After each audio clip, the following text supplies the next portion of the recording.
சங்கீதம் 67 சங்கீதம் 6 வசனத்தை நாம் தியானத்திற்கு எடுத்துக்கொள்வோம். சங்கீதம் 67 சங்கீதம் 6 வசனம். பூமி தன் பலனை தரும், தேவனாகிய எங்கள் தேவனே எங்களை ஆசீர்வதிப்பார். அல்லேலூயா சொல்லுங்களேன். பூமி தன் பலனை தரும், பூமி தன் பலனை தரும். அல்லேலூயா சொல்லுங்களேன். முதல் பகுதி இந்த ராஜாக்களுக்கு எழுதின இந்த சங்கீதத்திலே அவர் சொல்லுகிறார், பூமி, நீங்கள் எந்த இடத்திலே எந்த பூமியிலே அமர்ந்திருந்தாலும் அந்த பூமியிலே அமர்ந்திருக்கிற தேவ பிள்ளைகளுக்கு தேவாதி தேவன் என்ன செய்கிறார் என்றால் ஒரு பலனை கொடுக்கிறார். அல்லேலூயா சொல்லுங்களேன். சில நேரம் அந்த பூமி நமக்கு பலன் கொடுக்காமல் போய்விடுகிறது. சில நேரம் அந்த பூமி நமக்கு பலனை கொடுக்க முடியாமல் போய்விடுகிறது. ஆனால் இந்த வேத வசனத்திலே சொல்லப்பட்டிருக்கிறது, பூமி தன் பலனை தரும். 2 காரியங்களை இன்றைக்கு நாம் ஆழமாய் தியானிக்க போகிறோம். நாம் இருக்கிற இந்த பூமியிலே என்ன காரியத்துக்கு இன்றைக்கு நாம் வேண்டுதல் செய்கிறோமோ, என்ன காரியத்தை ஆண்டவரிடத்திலே கேட்கிறோமோ, என்ன காரியத்தை கர்த்தரிடத்திலே பெற்றுக்கொள்ள வேண்டும் என்று விரும்புகிறோமோ, இந்த வசனத்தின்படி நீங்கள் கேட்கும் பொழுது நிச்சயமாய் உங்கள் பூமியிலே நீங்கள் அமர்ந்திருக்கிற இடங்களிலே நிச்சயமாக ஆண்டவர் இன்றைக்கு ஒரு பலனை உங்களுக்கு கட்டளையிடுவார் என்று நான் கர்த்தருக்குள்ளே விசுவாசிக்கிறேன். அல்லேலூயா. வசனம் தெளிவாய் சொல்லுகிறது, பூமி தன் பலனை தரும், எங்கள் தேவனே எங்களை ஆசீர்வதிப்பார். அல்லேலூயா சொல்லுங்களேன். வேறு யாரும் எதினாலும் ஆசீர்வதிக்கப்பட முடியாது. நமக்கென்று ஒரு தேவன் இருக்கிறார். இந்த பூமியை உங்களுக்கும் எனக்கும் கொடுத்து இந்த பூமியிலே வாழ்கிற நீங்களும் நானும் அவர் மூலமாய் அந்த பலனை பெற்றுக்கொள்ளும்படி, அவர் மூலமாய் அந்த ஆசீர்வாதத்தை பெற்றுக்கொள்ளும்படி தேவன் அனுக்கிரகம் செய்கிறார். ஆனால் அந்த பூமி சில நேரம் நமக்கு பலன் கொடுக்காமல் போகிறது. எவ்வளவு உழைத்தாலும், எவ்வளவு முயற்சி செய்தாலும், எவ்வளவு பிரயாசப்பட்டாலும், மணிக்கணக்காய் காத்திருந்து வேலைகள் செய்தாலும் நாம் வாழ்கிற இந்த பூமியிலே நமக்கு சரியான வேலை இல்லை, சரியான பலன் இல்லை, சரியான உயர்வு இல்லை, சரியான மேன்மை இல்லை. ஆனால் வசனம் சொல்லுகிறது, பூமி தன் பலனை தரும். அல்லேலூயா சொல்லுங்களேன். நீங்கள் எவ்வளவு பிரயாசப்பட்டாலும் பரவாயில்லை, எவ்வளவு முயற்சி செய்தாலும் பரவாயில்லை, அந்த பூமியிலே தேவன் ஒரு பலனை வைத்திருக்கிறார். தன் பலனை அது உங்களுக்கும் எனக்கும் கொடுக்க வேண்டுமா? அல்லேலூயா சொல்லுங்களேன். ஏனென்றால் ஆண்டவர் பூமியை உருவாக்கும் போது இந்த பூமி ஒழுங்கின்மையாயிருந்திருக்கிறது, ஒழுங்கற்றதாயிருந்திருக்கிறது. இந்த பூமி என்று சொல்லும் பொழுது வெட்டாந்தரை என்று ஆண்டவர் மறுபெயர் சொல்லுகிறார். பூமி என்றால் வெட்டாந்தரை. வெட்டாந்தரையை தான் ஒரு மனிதனுக்கு முன்னே வைக்கிறார். வெட்டாந்தரையை தான் ஒரு குடும்பத்திற்கு முன்னே வைக்கிறார். எந்த ஒரு மனிதனும் சடிதியாய் உயர்ந்து விட முடியாது, எந்த ஒரு குடும்பமும் சடிதியாய் உயர்ந்து விட முடியாது. ஆகவே ஆண்டவர் ஆதியிலே அந்த பூமியை உருவாக்கும் போது மனிதனுக்கு வெட்டாந்தரையிலே தான் அந்த பூமியிலே நிலை நாட்டுகிறார். நீங்கள் வாசித்து பாருங்கள். ஆதியாகமத்தின் புஸ்தகம் முதல் அதிகாரம், ஆதியாகமம் முதல் அதிகாரம் 10ஆம் வசனத்தை வாசிக்கலாம். தேவன் வெட்டாந்தரைக்கு பூமி என்றும் உயர்ந்த ஜலத்திற்கு சமுத்திரம் என்றும் பெயரிட்டார். இணைந்த ஜலத்திற்கு சமுத்திரம். இந்த பூமி வெட்டாந்தரையாய் இருக்கிறபடினால், ஒன்றும் இல்லாமல் இருக்கிறபடினால், இந்த வெட்டாந்தரையாகிய இந்த பூமியிலே ஒரு மனிதனை நாட்டுகிறார். அல்லேலூயா சொல்லுங்களேன். இந்த வெட்டாந்தரையாகிய பூமியிலே ஒரு மனிதனை வைக்கிறார். இந்த வெட்டாந்தரையாகிய பூமியிலே ஒரு மனிதனை உருவாக்க வேண்டும் என்று முயற்சி செய்கிறார். நீங்களும் ஆரம்ப நாட்களிலே ஒவ்வொருடைய சரித்திரங்களையும் ஒவ்வொரு மனிதனுடைய வாழ்க்கையும் புரட்டி பார்க்கும் பொழுது இந்த பூமியிலே பிறந்த உடனே மனிதனுக்கு இருக்கக்கூடிய ஒரு பகுதி வெட்டாந்தரை தான். இந்த வெட்டாந்தரையாய் இருக்கிற உங்களுக்கும் எனக்கும் தான் இந்த பூமியிலே ஒரு பலனை கர்த்தர் வைத்திருக்கிறார். ஒரு பலனை கர்த்தர் வைத்திருக்கிறார். அநேகர் இந்த பலனை இழந்து விடுகிறார்கள். பூமியிலே இந்த வெட்டாந்தரையிலே தேவன் கொடுக்கிற பலனை சில நேரம் இழந்து விடுகிறோம். அந்த பலனை நாம் இழந்து விடுகிறோம். ஆனால் பூமி தன் பலனை கொடுக்கும் என்று வேதம் சொல்லுகிறது. நீங்கள் வாசித்து பாருங்கள். ஆதியாகமம் முதல் அதிகாரம் 24-25 நீங்கள் வாசித்து பாருங்கள். பின்பு தேவன் பூமியானது ஜாதி ஜாதியான ஜீவ ஜந்துக்கள் ஆக்கிய மிருகங்களையும் ஊரும் பிராணிகளையும் காட்டு மிருகங்களையும் ஜாதி ஜாதியான ஜாதி ஜாதியாய் பிறப்பிக்க கடவது. இந்த பூமியிலே மனிதனுக்கு தேவையான அனைத்து நன்மைகளையும், இந்த பூமியிலே மனிதனுக்கு தேவையான பயிர் வகைகளையும், இந்த பூமியிலே மனிதனுக்கு தேவையான உபயோகமான கனி விருட்சங்களையும், இந்த பூமியிலே மனிதனுக்கு தேவையான விலங்கினங்களையும், இந்த பூமியிலே மனிதனுக்கு தேவையான பறவைகளையும் தேவன் உண்டாக்கி வைத்திருக்கிறார். அல்லேலூயா சொல்லுங்களேன். தேவன் உண்டாக்கி வைத்து என்ன செய்தார் என்றால், இந்த பூமியை ஒரு மனிதன் கைகளிலே கொடுக்கிறார். ஆதியாகமம் முதல் அதிகாரம் 28ஆம் வசனத்தை இப்பொழுது வாசிக்கலாம். பின்பு தேவன் அவர்களை நோக்கி, நீங்கள் பலுகி பெருகி பூமியை நிரப்பி, கைகளை தட்டி மகிமைப்படுத்துங்க. நீங்கள் பலுகி பெருகி வெட்டாந்தரையாயிருக்கிற உங்களுடைய வாழ்க்கையை இந்த பூமியில வைத்து ஆண்டவர் ஒரு வாக்கு கொடுக்கிறார். நீங்கள் குறுகி போகாமல், நீங்கள் பலனற்றவர்களாய் போகாமல் பலுகி பெருகி. ஆமென் சொல்லுங்களேன். பக்கத்துல பார்த்து சொல்லுங்க, நீங்கள் பலுகி பெருகி. அங்க சொல்லுங்க, நீங்கள் பலுகி பெருகி. எப்படி பலுகி பெருகும்? வழி என்னது? நீ குறுகி போக கூடாது. இந்த பூமியில கர்த்தர் உங்களுக்கு ஒரு பலன் வைத்திருக்கிறார். இந்த பலன் குன்றி போக கூடாது. வசனம் சொல்லுகிறது, பூமி தன் பலனை தரும். நீங்கள் நினைக்கலாம், நான் அநேக நேரம் பலனை இழந்து விடுகிறேன், பெருக்கத்தை இழந்து விடுகிறேன், உயர்வை இழந்து விடுகிறேன், ஆசீர்வாதத்தை இழந்து விடுகிறேன், நன்மையை இழந்து விடுகிறேன். ஆவியானவர் ஜனங்களுக்கு பூமியை கொடுக்கிறார். இந்த பூமியை பண்படுத்தும்படியான அதிகாரம் கொடுக்கிறார். இதை ஆசீர்வாதமாய் வைக்கும்படியான பலனை கொடுக்கிறார். ஆண்டவரே அவர்களை ஆசீர்வதிக்கிறார். நீங்கள் பலுகி பெருகி, கீழே வாசிங்க அந்த வசனத்தை, நீங்கள் பலுகி பெருகி பூமியை நிரப்பி அதை கீழ்ப்படுத்தி சமுத்திரத்தின் மச்சங்களையும் ஆகாயத்து பறவைகளையும் பூமியின் மேல் நடமாடுகிற சகல ஜீவ ஜந்துகளையும் ஆண்டு கொள்ளுங்கள் என்று சொல்லி தேவன் அவர்களை ஆசீர்வதித்தார். நல்ல கைகளை தட்டி மகிமைப்படுத்தலாம். தேவன் அவர்களை ஆசீர்வதித்தார். யார் ஆசீர்வதித்தாரா?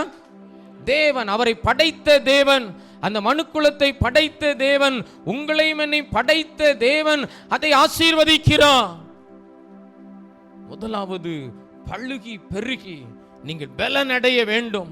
குறுகியதா இருக்கிற நன்மை, சின்னதா இருக்கிற உயர்வு, சின்னதா இருக்கிற வேலை, சின்னதா இருக்கிற ஆசீர்வாதம், இது குறுகி போகாமல், உங்கள் குடும்பம் குறுகி போகாமல், உங்கள் வாழ்க்கை குறுகி போகாமல், உங்கள் செல்வ செழிப்புகள் குறுகி போகாமல், உங்கள் ஜனத்தினுடைய திரட்சி குறுகி போகாமல், அது பழுகி, அது பெருகி ஆசீர்வாதமாய் இருக்க வேண்டும் என்று கர்த்தர் விருப்பம் கொண்டிருக்கிறார். அல்லேலூயா சொல்லுங்களேன்.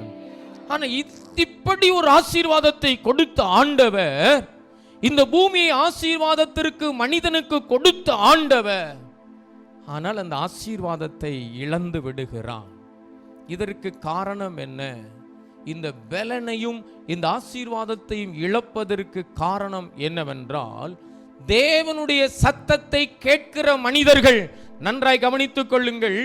தேவனுடைய சத்தத்தை கேட்கிறவர்கள், தேவனுடைய பலத்தை பெற்றவர்கள், தேவனுடைய ஆசீர்வாதத்தை பெற்றவர்கள் வேறு சத்தத்திற்கு செவி கொடுத்து விட்டார்கள். அல்லேலூயா சொல்லுங்களேன். வேறு சத்தத்திற்கு செவி கொடுத்து விட்டார்கள். ஆகவேதான் அவர்கள் பலனை இழக்கிறார்கள், ஆசீர்வாதத்தை இழக்கிறார்கள். உங்களுக்கு ஒரு பூமியை தந்திருக்கிறார். தேவன் தான் இந்த பூமியிலே நீங்கள் வாழ வேண்டும் என்று உரிமையோடு ஒரு இடத்தை தருகிறார், ஒரு வீட்டை தருகிறார், ஒரு நன்மையை தருகிறார். நீங்கள் கர்த்தருடைய சத்தத்திலே இணைந்திருந்தால், கர்த்தருடைய பலத்திலே இணைந்திருந்தால், நீங்கள் இருக்கிற வீடு, நீங்கள் வாழ்கிற பூமி அது பலனுள்ளதாக ஆசீர்வதிக்கப்பட்டதாக அமைந்திருக்கும். அல்லேலூயா. வேறு சத்தத்திற்கு நீங்கள் செவி கொடுத்தா நீங்கள் பலனை இழக்கக்கூடும், ஆசீர்வாதத்தை இழக்கக்கூடும். அதற்கு காரணம் என்ன என்பதை நான் உங்களுக்கு சொல்லுகிறேன். ஆதியாகமம் 3ஆம் அதிகாரம் முதல் வசனத்தை நீங்கள் வாசிக்கலாம். தேவனாகிய கர்த்தர் உண்டாக்கின சகல காட்டு ஜீவன்களை பார்க்கிலும் சர்ப்பமானது தந்திரமுள்ளதாயிருந்தது. அல்லேலூயா சொல்லுங்களேன். இந்த பலனை நீங்கள் தேவனிடத்திலே பெற்ற பலனை, நீங்கள் தேவனிடத்திலே பெற்ற ஆசீர்வாதத்தை இழக்கச் செய்யும்படி தந்திரமாய் சர்ப்பம் கிரியை செய்கிறது. அல்லேலூயா சொல்லுங்களேன். வேறு சத்தம் உங்களுக்கு வேண்டாம். பக்கத்துல பார்த்து சொல்லுங்க, வேறு சத்தம் உங்களுக்கு வேண்டாம். ஏன்னா இது தந்திரமா வரும், இது தந்திரமா வரும். இந்த பூமி தேவனால் உருவாக்கின பூமி என்பதை மறந்து விடாதிருங்கள். ஆதாம் ஏவாளுக்கு நல்ல ஒரு தோட்டத்தை ஆண்டவர் உருவாக்கி அங்கே ஒரு பலனை கொடுத்து ஆண்டவர் அவர்களை ஆசீர்வதிக்கிறார். இவர்கள் வேறு சத்தத்திற்கு செவி கொடுக்கிறார்கள். தேவனுடைய சத்தத்தை விட்டு, தேவனுடைய வழியை விட்டு, தேவனுடைய பாதையை விட்டு வேறு சத்தத்திற்கு செவி கொடுக்கிறார்கள். ஆதியாகமம் 3ஆம் அதிகாரம் 2ஆம் வசனத்தை வாசித்து பாருங்கள். சிறி சர்ப்பத்தை பார்த்து, தோட்டத்தில் உள்ள விருட்சங்களின் கனியை புசிக்கலாம், ஆனாலும் தோட்டத்தின் நடுவில் இருக்கிற விருட்சத்தின் கனியை குறித்து தேவன் நீங்கள் சாகாதபடிக்கு அதை புசிக்கவும் அதை தொடவும் வேண்டாம் என்று சொன்னார். ஆமென் சொல்லுங்களேன். அதை நீ புசிக்கவும் வேண்டாம், அதை தொடவும் வேண்டாம். அல்லேலூயா சொல்லுங்களேன். இப்படி ஆண்டவர் சொல்லிட்டார்னா நமக்கு வீராப்பு எப்படி வரும்? செய்துதான் பார்ப்போமே, சொல்லிதான் பார்ப்போமே. எப்படிங்க? அவரு செய்யாண்டா இதன்னு சொல்றாரு. தொடாத, புசிக்காத, நான் உனக்கு பலன் தந்திருக்கிறேன், நான் உன்னை ஆசீர்வதித்திருக்கிறேன், நீ அதை தொடாத. நமக்கு என்ன? தொட்டுதான் பார்க்குமே. எப்படி? அதான் பிரச்சனை. அதை புசிக்காதன்னு சொல்றார், அதை தொடாதன்னு சொல்றார். ஆனா இங்க இவங்க என்ன சொல்றாங்க? அந்த வார்த்தைக்கு, அந்த சத்தத்திற்கு விலகி போகிறார்கள். நீ புசித்த அப்படின்னா பலனை இழப்ப, சாக போற. நீ புசித்த அப்படின்னா சாக போற. ஆனா வேறு சத்தம் என்ன சொல்லுகிறது? நீ புசித்தால் சாவதில்லை என்று சொல்லுகிறது. அல்லேலூயா சொல்லுங்களேன். நீ புசிச்சு பாரு, நீ தொட்டு பாரு, சாக மாட்ட. அதற்கு அடுத்த வசனம் வாசிங்க. அப்பொழுது சர்ப்பம் ஸ்திரியை நோக்கி, நீ சாகவே சாவதில்லை. ஆண்டவர் என்ன சொன்னாரு? ஓ ஆவிக்குரிய ஜீவியம் செத்து போகும், நீ தேவனிடத்தில் பெற்ற பலன் செத்து போகும், நீ தேவனிடத்தில் பெற்ற ஆசீர்வாதம் செத்து போகும், அது இருக்கும், பலன் இருக்காது. அந்த வேறு சத்தத்திற்கு நீ செவி கொடுக்க இடம் கொடாதே. அநேகர் இன்னைக்கு கொஞ்சம் தொட்டு பார்க்குமே, செய்து பார்க்குமே, பொய் தான் பார்க்குமே அப்படின்னு தான் பலனை இழந்துருதாங்க. ஆண்டவர் உங்களுக்கு ஒரு பூமியை தந்திருப்பார் என்றால் அந்த பூமி தேவனுடைய ஆசீர்வாதத்தில் அது அமர்ந்திருக்க வேண்டும். அல்லேலூயா சொல்லுங்களேன். அந்த பூமி தேவனுடைய பார்வையில் இருக்கிறது. ஆனால் இவர்கள் இதை என்ன செய்தார்கள் என்றால் தேவனுடைய சத்தத்தை மீறி, 5ஆம் வசனம் இப்ப வாசிங்க. நீங்கள் இதை புசிக்கும் நாளிலே உங்கள் கண்கள் திறக்கப்படும் என்றும் நீங்கள் நன்மை தீமை அறிந்து தேவரை போல இருப்பீர்கள் என்றும் தேவன் அறிவார். அல்லேலூயா. வேறு சத்தம் உள்ளே வந்து கிரியை செய்கிறது. இந்த சத்தம் என்ன செய்யும் என்றால், யோபு 5ஆம் அதிகாரம் 12ஆம் வசனத்தை வாசிக்கலாம். யோபுவினுடைய குடும்பங்களுக்குள்ளே, யோபுவினுடைய வாழ்க்கைக்குள்ளே இப்படிப்பட்ட தீய காரியங்கள் வரும் பொழுது, தீய கரங்கள் வரும் பொழுது, அந்த யோபுவை கர்த்தர் என்ன செய்கிறார்? யோபு 5ஆம் அதிகாரம் 12ஆம் வசனம், தந்திரக்காரரின் கைகள். ஆமேன் சொல்லுங்களேன். அங்கே ஆதியாகமத்திலே சொல்லுகிறார், தந்திரமாய் வந்து சர்ப்பம் நுழைந்தது. இங்க யோபு குடும்பத்துக்குள்ளே சொல்லுகிறார், தந்திரக்காரரின் கைகள். ஆமேன் சொல்லுங்களேன். இந்த கைகளுக்கும் இந்த வார்த்தைக்கும் நீங்களும் நானும் ரொம்ப ஜாக்கிரதையா இருக்கணும். சிலருடைய கையை நம்பிடுவாங்க, சிலருடைய வார்த்தையை நம்பிடுவாங்க. நான் அதிகமாக பார்க்குறேன், தேவன் கொடுத்த வார்த்தையை கேட்பாங்க, ஆனால் வெளியே போன உடனே அதை மறந்துடுவாங்க. மனுஷ சத்தத்துக்கு செவி கொடுத்துருவாங்க, மனுஷனுடைய கரங்களை எதிர்பார்ப்பாங்க. இங்கே ஆதாம் ஏவாளுக்கு வேறு சத்தம் இறங்குகிறது. யோபுவினுடைய புடமிடப்படுகிற வாழ்க்கைக்கு வேறு கரம், தந்திர கரம். அல்லேலூயா. பைபிள் அப்படித்தானே போட்டிருக்குது, எல்லாருடைய பைபிள் அப்படிதான் போட்டிருக்குதுங்க. திருப்பி அந்த வசனத்தை நீங்க வாசித்து பாருங்க. தந்திரக்காரரின் கைகள். அல்லேலூயா சொல்லுங்களேன். இந்த பூமியிலே நீங்கள் அந்த பலனை இழந்து போக செய்யும்படி தந்திரமான வார்த்தைகள் வரும். இதற்கு நீங்கள் விலகி பாதுகாக்கப்பட வேண்டும். அல்லேலூயா. இதற்கு நீங்கள் விலகி பாதுகாக்கப்பட வேண்டும். இரண்டாவது, தந்திரமான கைகள். ஆண்டவர் இதை செய்யாதன்னு சொல்லுவாரு, நம்ம கை என்ன செய்யும்? இதை செய்யும். சில நேரம் ஆண்டவர் இதை செய்யி, ஒன்றும் இல்லைல்ல, இதை செய்யி, இதை நான் ஆசீர்வதிப்பேன்னு சொல்லுவாரு. வெட்டாந்தரையில தான் உங்களை ஆசீர்வதிப்பார். யாக்கோபின் சரித்திரத்தை நீங்கள் புரட்டி பார்த்தால், வெட்டாந்தரையிலே தான் அந்த யாக்கோபை ஆண்டவர் ஆசீர்வதித்தார். அந்த தரிசனம் கிடைத்தது. ஆதியாகமம் 28ஆம் அதிகாரத்தை முழுவதும் நீங்கள் வாசித்து பார்த்தால் அவருடைய வாழ்க்கை ஒரு வெட்டாந்தரையான ஒரு அனுபவம். ஆதியாகமம் 12ஆம் அதிகாரத்திலே நீங்கள் வாசித்து பார்த்தால் அங்கே ஆபிரகாமினுடைய வெட்டாந்தரையான ஒரு அனுபவம். நான் காண்பிக்கும் பூமிக்கு போ என்று சொன்னார், நான் காண்பிக்கும் தேசத்திற்கு போ என்று சொன்னார். அங்கே போகும்போது நான் உன்னை ஆசீர்வதிப்பேன் என்று ஆபிரகாமுக்கு தேவன் வாக்கு கொடுத்தார். அங்கே 2 பூமி இருக்கிறது. ஆபிரகாமுக்கு கொடுத்த வாக்கு, நான் காண்பிக்கும் தேசத்திற்கு போ, அங்கே நான் உன்னை ஆசீர்வதிப்பேன் என்று சொன்னார். அதோடு கூட ஆபிரகாமினுடைய சகோதரனாகிய லோத்தும் பிரயாணம் செய்கிறான். அவர்கள் கண்களுக்கு முன்னே 2 பூமி தெரிகிறது. ஒன்று வெட்டாந்தரையான பூமி தெரிகிறது, ஒன்று செழிப்பான பூமி தெரிகிறது. தேவனால் அழைக்கப்பட்ட மனிதனாகிய ஆபிரகாம் வெட்டாந்தரையை தெரிந்து கொண்டான். கைகளை தட்டி மகிமைப்படுத்துங்க. வெட்டாந்தரையை தெரிந்து கொண்டான். தேவனுடைய வார்த்தையை கேட்காத லோத்தோ செழிப்பான அந்த பூமியை தெரிந்து கொண்டான். நீ வலதுபுறம் போக வேண்டும் என்றால் போ, நான் இடதுபுறம் போகிறேன். நீ இடதுபுறம் போக வேண்டும் என்றால் போ, நான் வலதுபுறம் போகிறேன்.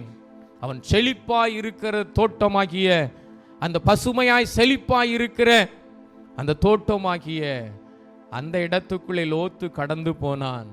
வெறுமையாய் இருக்கிற வனாந்தரத்திலே ஆபிரகாம் இருந்தான். இன்றைக்கும் அந்த பூமி கானான் தேசமாய் செழிப்பாய் இருந்து கொண்டிருக்கிறது. நீங்கள் காண்பிக்கும் தேசத்திலே, பூமியிலே அமர்ந்திருங்கள். வீணான சத்தத்திற்கு செவி கொடாதிருங்கள், வீணான கைகளுக்கு இடம் கொடாதிருங்கள். அல்லேலூயா. தந்திரக்காரரின் கைகள் இந்த யோபு குடும்பத்துக்குள்ளே இறங்கும் பொழுது, அந்த வசனம் முழுவதை நீங்கள் வாசித்து பாருங்கள். தந்திரக்காரரின் கைகள் இறங்கி வரும் பொழுது காரியத்தை முடிய நடத்த கூடாதபடிக்கு அவர்களுடைய உபாயங்களை அவர் அபத்தமாக்கி போட்டார். கைகளை தட்டி மகிமைப்படுத்துங்க. யோபுவின் குடும்பங்களுக்குள்ளே தந்திரக்காரரின் கைகள் வேலை செய்ய முடியாதபடி கர்த்தர் அதை அபத்தமாக்கி போட்டார். கைகளை தட்டி மகிமைப்படுத்துங்க. உங்களுடைய குடும்பங்களுக்குள்ளே தந்திரமான சில காரியங்கள் வராதபடி, உங்கள் வேலைகளிலே, தொழில்களிலே, நீங்கள் வாழ்கிற பூமிகளிலே தீமைகள் வராதபடிக்கு அது அகற்றப்படுவதற்கு யோபு உறுதியான திறப்பிலே நின்றார். அல்லேலூயா சொல்லுங்களேன். யோபு உறுதியாய் நின்றார். யோபு என்ன சொன்னார்? அவர் என்னை கொன்று போட்டாலும் பரவாயில்லை, அவரை விட்டு நான் வழி விலக மாட்டேன். அவ்வளவு ஸ்ட்ராங்கா நின்னார். அல்லேலூயா சொல்லுங்களேன். அவர் ஸ்ட்ராங்கா நின்னார். ஆதாமும் ஏவாளும் அப்படி நிற்க முடியல.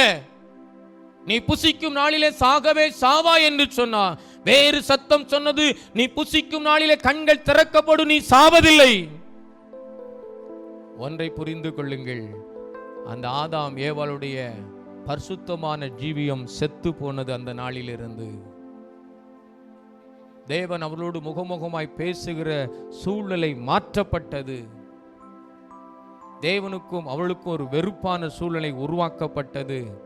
ஆதியாகமம் 3ஆம் அதிகாரம் முழுவதும் நீங்கள் வாசித்து பாருங்கள். வீடுகளிலே தோட்டத்தை விட்டே வெளியேற்றப்பட்டார்கள் என்று சொல்லப்பட்டிருக்கிறது. அல்லேலூயா சொல்லுங்களேன். அவங்க தோட்டத்தை விட்டே வெளியேற்றப்பட்டாங்க. ஆனால் உபத்திரவத்திலே புடமிடப்பட்ட யோபுவோ உறுதியாய் நிற்கிறார். இந்த பூமியிலே கர்த்தர் எனக்கு எப்படி ஒரு பலனை தருவார். அல்லேலூயா. இந்த பூமியிலே கர்த்தர் என்னை எப்படியும் உயர்த்துவார். இந்த பூமியிலே கர்த்தர் என்னை எப்படியும் ஆசீர்வதிப்பார். உறுதியாய் நின்றார். சிலர் இன்றைக்கு அந்த உறுதியை நாம் இழந்து விடுகிறோம். தந்திரக்காரரின் கைகள் வரும் பொழுது, யோபு குடும்பத்துக்கு நேராய் வரும் பொழுது அதை கர்த்தரே அப்புறப்படுத்துகிறார். அல்லேலூயா சொல்லுங்களேன். யோபு 5ஆம் அதிகாரம் 24ஆம் வசனத்தை இப்போது வாசித்து பாருங்கள். உம்முடைய கூடாரம் சமாதானத்தோடு இருக்க காண்பீர். ஆமேன் சொல்லுங்களேன். 2 காரியத்தை சொல்லுகிறார். உம்முடைய கூடாரம் சமாதானத்தோடு இருக்க காண்பீர். அல்லேலூயா சொல்லுங்களேன். உங்களுடைய கூடாரத்திலே நீங்கள் வாழ்கிற பூமியிலே எத்தனை பேருக்கு சமாதானம் இருக்கிறது? இந்த பூமியிலே ஆண்டவர் வைத்திருக்கிற உங்களுடைய வீடுகளிலே எத்தனை பேருக்கு சமாதானம் இருக்கிறது? யோபுவை பார்த்து ஆண்டவர் சொல்லுகிறார், உம்முடைய கூடாரம் சமாதானத்தோடு இருக்க காண்பீர். பக்கத்துல பார்த்து சொல்லுங்க, உன் கூடாரம் சமாதானமாயிருக்கும். நீங்க சொல்றவங்க உங்க வீட்டில் எப்படி இருக்கோ எனக்கு தெரியல. இதை நான் சொல்றத நீங்க சொல்றீங்க. வீட்டுக்கு போனாதான் வெளிச்சம் தெரியும். சமாதானமா இருக்கிறீங்களா, விரோதமா இருக்கிறீங்களா, பகையா இருக்கிறீங்களா, சண்டையா இருக்கிறீங்களா? அதுல 2 காரியத்தை யோபுக்கு சொல்றாரு. ஒன்று, இனி உன் கூடாரம் சமாதானமா இருக்கும். இனி உன் கூடாரம் குறைவு இருப்பதில்லை. நல்ல கைகளை தட்டி மகிமைப்படுத்துங்க. 2 ஆசீர்வாதத்தை கர்த்தர் கொடுக்கிறார். பூமி தன் பலனை தரும். எங்கள் தேவனே எங்களை ஆசீர்வதிப்பார் என்று தாவீது தெளிவாய் எழுதியிருக்கிறார். அந்த யோபு 5:24 திரும்ப வாசிங்க. உம்முடைய கூடாரம் சமாதானத்தோடு இருக்க காண்பி. உம்முடைய வாசஸ்தலத்தை விசாரிக்கும் போது அதிலே குறைவே இருப்பதில்லை. குறைவை எல்லாம் கர்த்தர் நிறைவாய் மாற்றுகிற தேவன். குறைவை எல்லாவற்றையும் கர்த்தர் நிறைவாய் மாற்றுகிற தேவன். குறைவுகள் இருப்பதில்லை. நல்ல ஒரு பாடல். குறைவுகள் நிறைவாக்குவார் இயேசு, குறைவுகள் நிறைவாக்குவார். களஞ்சியம் நிறைவாக்குவார், உன்னாளையை நிரப்பிடுவார். குறைவுகள் நிறைவாக்குவார் இயேசு, குறைவுகள் நிறைவாக்குவார். களஞ்சியம் நிறைவாக்குவார், உன்னாளையை நிரப்பிடுவார். அல்லேலூயா ஆமென் அல்லேலூயா அல்லேலூயா ஆமென் அல்லேலூயா. கைகளை தட்டி சொல்லுங்க. அல்லேலூயா ஆமென் அல்லேலூயா. குறைவுகள் நிறைவாக்குவார் இயேசு, குறைவுகள் நிறைவாக்குவார். களஞ்சியம் நிறைவாக்குவார், உன்னாளையை நிரப்பிடுவார். அல்லேலூயா ஆமென் அல்லேலூயா அல்லேலூயா ஆமென் அல்லேலூயா. அல்லேலூயா ஆமென் அல்லேலூயா அல்லேலூயா ஆமென் அல்லேலூயா. அல்லேலூயா. உன் கூடாரம் சமாதானத்தோடு இருக்க காண்பீர்கள். உன் வாசஸ்தலத்தை விசாரிக்கும் போது, ஓ இவங்க குடும்பமா எவ்வளவு செழிப்பா இருக்கிறாங்க, எவ்வளவு மகிழ்ச்சியா இருக்கிறாங்க, எவ்வளவு சந்தோஷமா இருக்கிறாங்க, அதை விசாரிக்கும் போது குறைவே இருப்பதில்லை. அல்லேலூயா சொல்லுங்களேன். குறைவை நிறைவுபடுத்துகிறான். யோபுவின் குடும்பத்திற்குள்ளே பலனை இழந்தார்கள், சமாதானத்தை இழந்தார்கள். அந்த சமாதானம் தேவன் மூலமாய் கடந்து வருகிறது. எல்லா செல்வ செழிப்பையும் இழந்தார்கள், தேவனால் அந்த ஆசீர்வாதம் வருகிறது. நீங்கள் ஆண்டவரிடத்தில் பெற்றிருக்கிற பூமியிலே உறுதியாய் நிலைத்திருப்பீர்கள் என்றால் உங்களுக்கும் எனக்கும் நிச்சயமாய் சமாதானம் கிடைக்கும். உங்கள் வீடுகளிலும் ஆசீர்வாதம் தங்கி இருக்கும். எங்கள் தேவனை எங்களை ஆசீர்வதிப்பார் என்று நீங்கள் சொல்ல முடியும். அந்த ஆசீர்வாதம் குறைவாயிருந்தாலும் அது மகிழ்ச்சியாய் இருக்கும். அல்லேலூயா. அந்த ஆசீர்வாதத்திலே மகிழ்ச்சி உண்டு. மற்றபடி எவ்வளவு ஆசீர்வாதம் வந்தாலும் அதிலே சமாதானம் இருக்காது. எவ்வளவு உயர் வந்தாலும் அதிலே சமாதானம் இருக்காது. ரெண்டு பூமியிலே ரெண்டு மனிதர்கள் வாழ்கிறார்கள். தேவன் உருவாக்கின பூமியிலே ஆதாம் ஏவாளுக்கென்று ஒரு பூமியை கொடுத்திருக்கிறார். வேறு சத்தத்திற்கு அவர்கள் செவி கொடுத்தார்கள். தேவனுடைய பலனை இழந்தார்கள், தேவனுடைய ஆசீர்வாதத்தை இழந்தார்கள். இன்றைக்கு அநேகர் இதைத்தான் செய்து கொண்டிருக்கிறார்கள். அந்த ஆசீர்வாதத்தை இழப்பதற்கு காரணம், தேவனால் கொடுக்கப்பட்டிருக்கிற நன்மைகளை இழப்பதற்கு காரணம், ஏதோ ஒரு மனிதனுடைய சத்தத்திற்கு நீங்கள் செவி கொடுத்து இருக்கிற பலனை நீங்கள் இழந்திருக்கிறீர்கள். ஏதோ ஒரு மனித சத்தத்திற்கு செவி கொடுத்து இந்த பூமி சரியில்லை, இன்னொரு பூமிக்கு கடந்து செல்ல வேண்டும் என்று பாதை மாறி போகிறீர்கள். தேவன் உங்களை முதலாவது உருவாக்கும் போது வெட்டாந்தரை என்கிற பூமியிலே கர்த்தர் உங்களை வைக்கிறார். அந்த வெட்டாந்தரையிலே வைத்து ஆபிரகாமை ஆசீர்வதித்த தேவன், ஈசாக்கை ஆசீர்வதித்த தேவன், யாக்கோபை ஆசீர்வதித்த தேவன் இன்றைக்கு உங்களை கர்த்தர் ஆசீர்வதிப்பார். தேவன் கொடுத்த பூமியிலே நீங்கள் நிலைத்திருப்பீர்கள் என்றால் எப்படிப்பட்ட விதங்களிலே கர்த்தர் உங்களை ஆசீர்வதிப்பார் என்றால், எல்லா தீமைக்கும் விலக்கின தூதனானவர் இந்த பிள்ளைகளை ஆசீர்வதிப்பாராக. என் பிதாக்களாகிய ஆபிரகாம், ஈசாக்கு என்பவருடைய பேரும் இவர்களுக்கு இடப்பட கடவது, பூமியில் இவர்கள் மிகுதியாய் பெருக கடவர்கள். நல்ல கைகளை தட்டி மகிமைப்படுத்துங்க. பூமியில் இவர்கள் மிகுதியாய் பெருக வேண்டும். இதுல 3 மனிதர்களை முன்குறிக்கிறார். எல்லா தீமைக்கும் ஆபிரகாமை விலக்கி இருக்கிறார், எல்லா தீமைக்கும் ஈசாக்கை விலக்கி இருக்கிறார், எல்லா தீமைக்கும் யாக்கோபை விலக்கி இருக்கிறார்.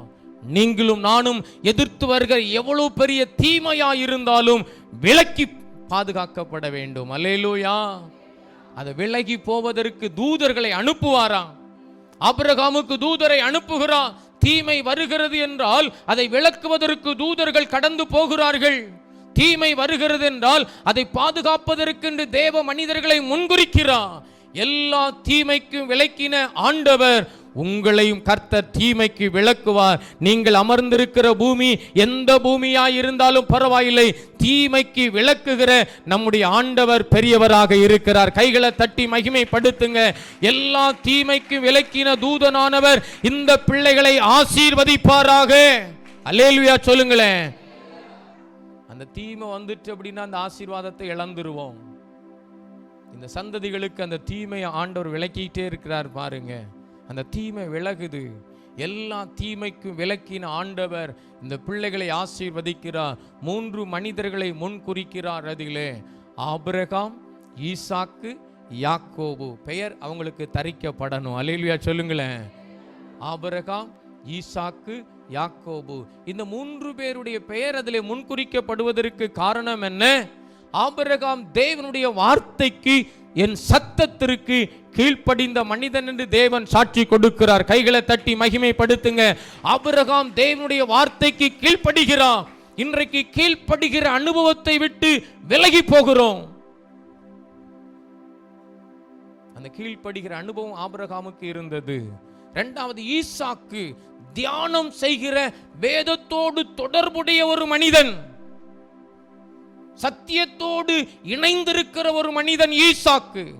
அந்த ஈசாக்கு சத்தியத்தோடு இணைந்திருக்கிறபடினால் அந்த சந்ததியை ஆண்டவர் ஆசீர்வதிக்கிறார். ஆமென் சொல்லுங்களேன். அந்த சந்ததியை கர்த்தர் ஆசீர்வதிக்கிறார். சந்ததி ஆசீர்வதிக்கிறார். யாக்கோபு தேவனோடு போராடி ஜெபிக்கிற மனிதன். பாருங்க, ஜெபிக்கிற ஒரு அனுபவம். இன்னைக்கு அநேகர் நம்முடைய வீடுகள்ல, குடும்பங்கள்ல உங்களுக்கு கொடுக்கப்பட்டிருக்கிற அந்த பூமியில, வாசஸ்தலத்துல சரியான ஜெப ஜீவியம் இல்லை. அநேக குடும்பங்கள் இன்றைக்கு பின்தங்கி போகிறதற்கு, நொறுங்கி போகிறதற்கு, பலனை இழக்கிறதற்கு, ஆசீர்வாதத்தை இழக்கிறதற்கு காரணம் என்ன? அங்கே ஆபிரகாமினுடைய தன்மை அங்கே இல்லை. அல்லேலூயா சொல்லுங்களேன். உங்களுக்கே தெரியும், நான் ஆபிரகாமை போல என்னுடைய குடும்பத்தை வைத்திருக்கிறேனா? ஈசாக்கை போல என்னுடைய பரிசுத்தமான ஜீவியத்தை வைத்திருக்கிறேனா? யாக்கோபை போல எல்லா சூழ்நிலைகளிலும், எல்லா சமயங்களிலும், எல்லா நேரங்களிலும் ஒரு ஜெபிக்கிற மனிதனாய், ஒரு ஜெபிக்கிற மகனாய், ஒரு ஜெபிக்கிற மகளாய் நான் அமர்ந்திருக்கிறேனா? அப்படி இருந்தால் நீங்கள் நிச்சயமாய் பலனை இழப்பதே இல்லை. அல்லேலூயா. அப்படி இருந்தால் நிச்சயமாய் நீங்கள் அந்த ஆசீர்வாதத்தை இழப்பதே இல்லை. இந்த 3 பேரையும் கர்த்தர் முன் குறித்து வைத்திருக்கிறார். உங்களுடைய வாழ்விலே ஆபிரகாமினுடைய காரியம் எப்போதும் உங்கள் கண் முன்னே இருக்க வேண்டும். அல்லேலூயா. ஈசாக்கினுடைய காரியம் எப்போதும் உங்கள் கண் முன்னே இருக்க வேண்டும்.